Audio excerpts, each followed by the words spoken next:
रहमान रहीम। ये वीडियो काजी इकराम Bashir official YouTube channel की तरफ से जनरल मोहम्मद ज़ियाउल हक के हवाले से, जिनका यौम वफ़ात यौम शहादत 17 अगस्त को है, उस हवाले से रिलीज़ की जा रही है, रिकॉर्ड की जा रही है।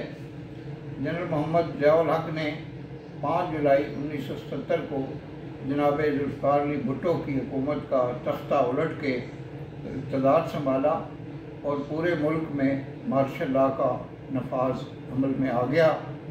इससे पहले जो कौम है वो जनरल अयूब खां के मार्शल लॉ से और जनरल याहिया खां के मार्शल लॉ से गुज़र चुकी थी और उसके जो मनफी नताइज थे उनका सामना कर चुकी थी। जनरल ज़ियाउल हक ने बज़ाहिर इस्लामी निज़ाम के फ़रोग़ का नारा लगाया और जो ज़ियाउल हक साहब थे उनके बारे में ये नारा बड़ा मकबूल हुआ कि जी मर्द हक ज़ियाउल हक। तो उसमें यह है कि उन्होंने एक सो कॉल्ड रेफरेंडम भी करवाया था, जिसमें यह था कि अगर आप पाकिस्तान में इस्लामी निज़ाम चाहते हैं तो इसका मकसद ये होगा कि आप जनरल ज़ियाउल हक साहब को वोट दे रहे हैं। तो मैंने भी उस रेफरेंडम में, जब मैं इस्लामिया कॉलेज कसूर का लेक्चरर था, बतौर प्रिजाइडिंग ऑफिसर अपना किरदार अदा किया।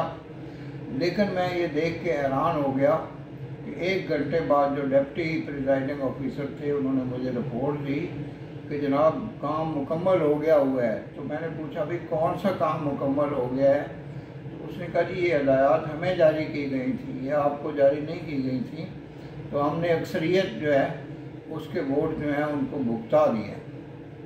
इसके बरक्स जब मैंने जनरल परवेज़ मुशर्रफ का रेफरेंडम पंजाब के सिविल सेक्रेटेरिएट में कंडक्ट किया था, तो मैंने एक भी जाली और गलत वोट वहाँ पे कास्ट नहीं होने दिया था और उसको बिल्कुल ईमानदारी और दयानतदारी के साथ उस रेफरेंडम को मैंने कंडक्ट किया था और सरकारी मुलाजमीन की अक्सरियत ने जनरल परवेज़ मुशर्रफ के हक़ में वोट दिया था।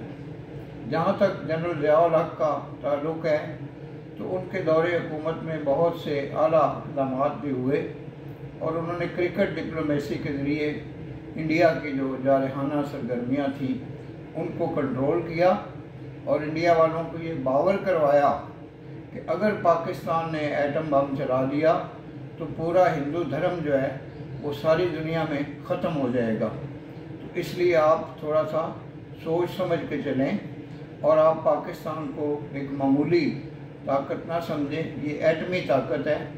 और जनरल ज़ियाउल हक के दौर में जो डॉक्टर अब्दुल कदीर खां का मिशन जो ज़ुल्फ़िकार अली भुट्टो ने शुरू किया था वो कंटिन्यूड रहा और जनरल ज़ियाउल हक ने हमेशा पाकिस्तान के एटमी प्रोग्राम के लिए हर तरह की इमदाद और तावन जो है वो किया और उनके दौर में सरकारी मुलाजमीन की तनख्वाहें जो हैं उनमें इजाफ़ा किया गया, फैमिली पेंशन का इजरा किया गया और बहुत से अहम इक़दाम किए गए जिनकी वजह से पाकिस्तानी अवाम महंगाई से, बेरोज़गारी से महफूज रहे।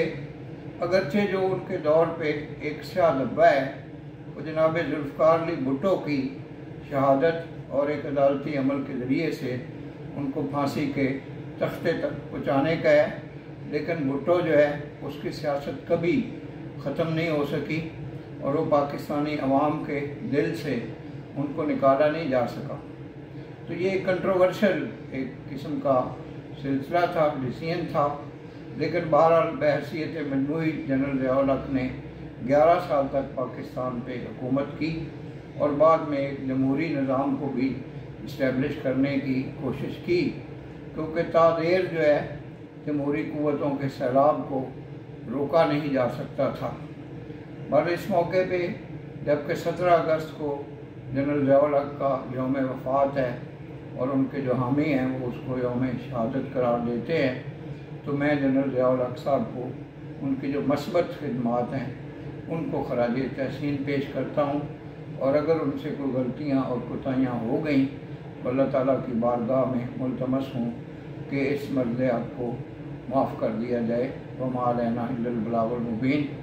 अगर आपको हमारी वीडियोज़ का ये सिलसिला पसंद आए तो काजी इकराम बशीर ऑफिशियल यूट्यूब चैनल को बराह करम सब्सक्राइब करें और बेल बटन को पुश करें ताकि हमारी तमाम मुख्तसर मालूमाती वीडियोज़ आप तक पहुँचती रहें। आपका बेहद शुक्रिया। पाकिस्तान जिंदाबाद।